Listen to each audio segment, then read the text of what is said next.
আচ্ছা, হোলি খেলতে যেতে হলে পারে মেকআপ করে যেতে হবে? নইলে আমার সাথে কেউ রং খেলবে না? এরকম কোনো ব্যাপার আছে নাকি? ইয়েস, এখন যুগের তালে তাল মিলিয়ে চলতে চলতে আমরা মেকআপটাকে এতটাই নিজেদের লাইফের সাথে আষ্টেপৃষ্ঠে জড়িয়ে নিয়েছি যে সব কিছুতেই আজকাল আমরা মেকআপ ছাড়া একদমই যেতে পারি না। আর মেকআপটা শুধু ভালো লাগার জন্য নয়, মেকআপটা নিজের কনফিডেন্স লেভেলটাকে বাড়ানোর জন্য। ওই যে কথায় আছে না, পেহলে দর্শনধারী উসকে বাদ গুণ বিচারি, ঠিক তাই এখনকার দিনে তোমার স্ট্যাটাস, তোমাকে দেখতে কীরকম লাগছে সেটাই বড় কথা।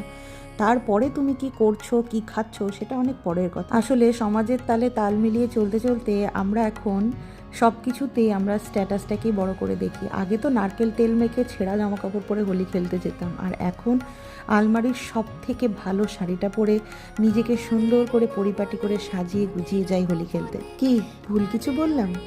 তো কেমন লাগলো আজকের লুকটা?